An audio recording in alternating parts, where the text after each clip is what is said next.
मोदी सरकार के हिटलरी कृषि कानून के खिलाफ प्रोटेस्ट कर रहे किसान पिज्जा खाएं तो दरबारी मीडिया से लेकर बीजेपी से जुड़ी सारी ऑर्गेनाइजेशंस को तकलीफ। और अगर 17 साल का लड़का 16 साल की लड़की के साथ बैठकर पिज्जा खाए तो भाजपा की योगी सरकार की पुलिस को तकलीफ। जी हां, मोदी के नए भारत में इसी तरह के तमाशे चल रहे हैं। शायद पूरी दुनिया में कहीं भी इस तरह की जाहिलियत नहीं हुई होगी जो भारत के बीजेपी रूल्ड स्टेट्स में हो रही है। क्या आप यकीन कर सकते हैं कि एक साथ स्कूल में पढ़ने वाले 17 साल का लड़का और 16 साल की लड़की साथ में घूमने गए, पिज्जा खाया और योगी आदित्यनाथ की पुलिस ने लड़के को पकड़कर जेल भेज दिया। और ऐसा इसलिए किया गया क्योंकि लड़का मुसलमान था और लड़की हिंदू। पुलिस का कहना है कि लड़का लव जिहाद कर रहा था, यानी लड़की को अपने प्यार के जाल में फंसाकर मुसलमान करना चाहता था। लव जिहाद नामक तमाशे पर चल रही सियासत के बीच उत्तर प्रदेश के बिजनौर जिले से काफी परेशान कर देने वाला एक मामला सामने आया है जो पुलिस की मंशा साफ कर देता है। इसके साथ यह भी साफ हो जाता है कि बीजेपी की योगी आदित्यनाथ सरकार किस तरह किसी भी विवादित कानून का गलत इस्तेमाल करके पूरी मुस्लिम कम्युनिटी को निशाने पर ले रही है। स्कूल में पढ़ने वाला 18 साल का सोनू यानी साकिब अपनी क्लास में पढ़ने वाली 16 साल की हिंदू दलित लड़की के साथ घूमने गया, पिज्जा खाया और कोल्ड ड्रिंक पिया। पुलिस ने उसे गिरफ्तार करके जेल भेज दिया और डरी सहमी रोती हुई लड़की को थाने में बिठाकर उसके पिता को बुला लिया। बिजनौर पुलिस ने साकिब पर एक हिंदू लड़की का जबरन मजहब बदलकर उससे शादी करने की कोशिश का इल्जाम लगाया है। पुलिस का कहना है कि लड़की के पिता की शिकायत पर यह सारा एक्शन लिया गया है। साकिब पर किडनैपिंग के अलावा अनुसूचित जाति जनजाति उत्पीड़न रोकना अधिनियम और protection of children from sexual offences यानी पॉक्सो भी लगाया गया है।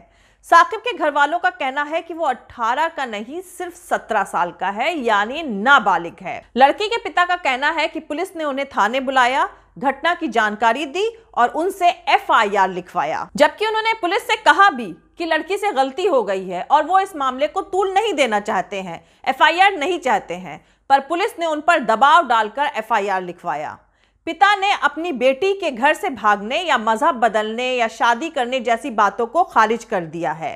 उनका कहना है कि वो उस लड़के के साथ सिर्फ घूमने गई थी और उसने पिज्जा खाया, पर पुलिस वालों ने उनसे कहा कि फ्यूचर में वो उस लड़के के साथ जरूर भाग जाएगी, लिहाजा अभी ही मामला दर्ज करवा दें। FIR में लिखा हुआ है, सोनू मेरी लड़की को शादी करने और धर्म परिवर्तन करने के इरादे से बहला फुसलाकर भगा कर ले गया, जबकि बिजनौर की इस लड़की ने धारा 164 के तहत मजिस्ट्रेट के सामने अपना बयान दर्ज करवाया। उसने साफ साफ कहा कि साकिब ने धर्म परिवर्तन या शादी के लिए उस पर कोई दबाव नहीं डाला, शादी की कभी कोई बात ही नहीं हुई।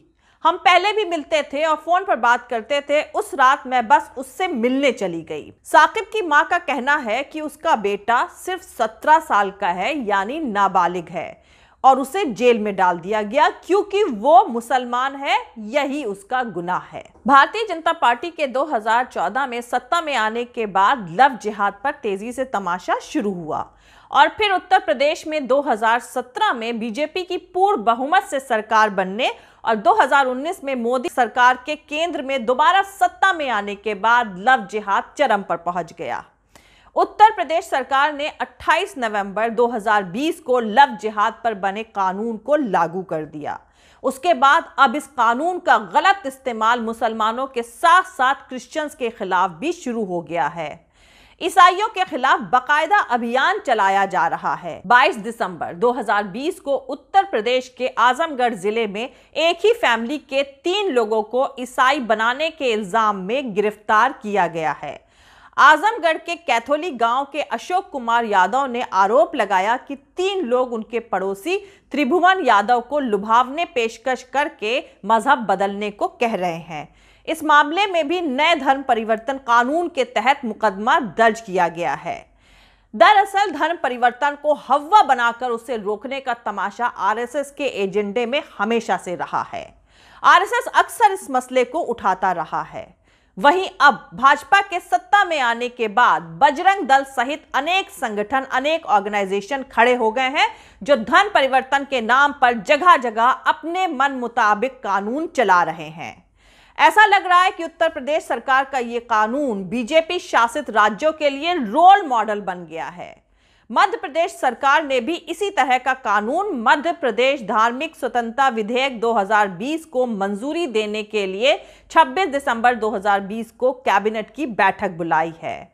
मध्य प्रदेश में इसे एंटी लव जिहाद कानून कहा जा रहा है। तो दोस्तों, बीजेपी और आरएसएस इस तरह का कानून बनाकर आम जनता के दिमाग पर किस तरह की चोट करना चाह रहे हैं बताऊंगी आगे।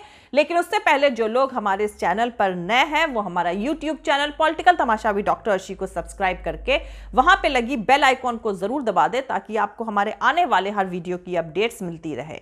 और दोस्तों, अगर आपको हमारा काम पसंद आता है, हमारे वीडियोस पसंद आते हैं तो www.patreon.com/dr अर्शी खान पर जाकर डोनेट करके आप हमारे काम को सपोर्ट कर सकते हैं। तो चलिए शुरू करते हैं। आगे बढ़ने से पहले आपको बता दूं कि कलकत्ता हाई कोर्ट ने एक बेहद अहम फैसले में कहा है कि अगर अलग अलग मजहब के लोगों की शादी में कोई महिला अपना धर्म बदलकर दूसरा धर्म अपना लेती है और उस मजहब को मानने वाले से शादी कर लेती है तो किसी भी अदालत को इस मामले में इंटरफेयर करने का कोई अधिकार, कोई राइट नहीं है। इसके पहले इलाहाबाद हाईकोर्ट ने भी एक अहम फैसले में कहा था कि धर्म की परवाह किए बगैर मनपसंद शख्स के साथ रहने का अधिकार किसी भी नागरिक की जिंदगी जीने और निजी आजादी के अधिकार का जरूरी हिस्सा है। संविधान यानी कॉन्स्टिट्यूशन जीवन और निजी आजादी के अधिकार की गारंटी देता है। ऐसा नहीं है कि देश में बड़े पैमाने पर धर्म परिवर्तन हो रहा है।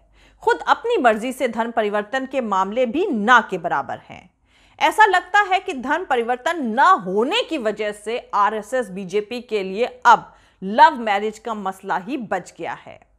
भारत में लव मैरिज को समाज में ही काफी मुश्किल से मान्यता मिलती है और अक्सर ऐसे मामले सामने आते हैं कि एक ही जाति में खुद की मर्जी से शादी करने वाले लड़के लड़कियों को ही उन्हीं के घर वाले टॉर्चर करते हैं और उनका कत्ल तक कर दिया जाता है।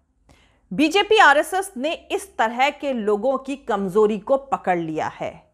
उसके लिए धर्म परिवर्तन का मुद्दा कम और सियासी मुद्दा ज्यादा है, क्योंकि सरकार के पास कोई भी आंकड़े नहीं है कि भारत में कितनी इंटर रिलीजन यानी अंतर धार्मिक शादियां हुई हैं। बीजेपी के लिए लव जिहाद धर्म परिवर्तन से ज्यादा सियासी मसला है। इससे वो मुस्लिम कम्युनिटी में खौफ पैदा करना चाहती है और हिंदुओं को यह दिखाना चाहती है कि वो हिंदू हितैषी है। जात पात हिंदू मुसलमान में सड़कर बढ़ चुकी सोसाइटी के लोगों को इससे दिमागी राहत मिलती है कि मुस्लिम परिवारों में उनकी लड़कियों की शादी नहीं होगी। बीजेपी की पूरी सियासत हिंदू अपीजमेंट यानी तुष्टीकरण पर ही चलती है। तमाम मुसीबतों और उलूल जुलूल फैसलों की वजह से जनता के तीखे विरोध का सामना कर रही भाजपा सरकार के लिए लव जिहाद और धर्म परिवर्तन जैसे मुद्दे काफी फायदेमंद साबित हो रहे हैं। पर अफसोस देश के बेगुनाह नौजवान लड़के लड़कियां भाजपा आरएसएस की इस नफरती सियासत का चारा बन रहे हैं। जय हिंद, सत्यमेव जयते, अल्लाह हाफिज। दोस्तों, हमारा पूरा वीडियो और दूसरे और वीडियोस देखने के लिए हमारा YouTube channel political Tamasha with doctor Arshi को सब्सक्राइब करके वहां पे लगी बेल आइकॉन को जरूर दबा दें ताकि आपको हमारे आने वाले हर वीडियो की अपडेट्स मिलती रहे। और दोस्तों, अगर आपको हमारा काम पसंद आता है, हमारे वीडियोस पसंद आते हैं तो www.patreon.com/dr अर्शी खान पर जाकर डोनेट करके आप हमारे काम को सपोर्ट कर सकते हैं। दोस्तों, अगर आपको हमारा वीडियो पसंद आता है तो लाइक और शेयर करना हरगिज नहीं भूलिए। आप हमें फॉलो भी कर सकते हैं हमारे ट्विटर, इंस्टाग्राम और फेसबुक पेज पर। मेरा ट्विटर हैंडल है @arshi_aziz Khan। Thank you. मिलते हैं अगले वीडियो में।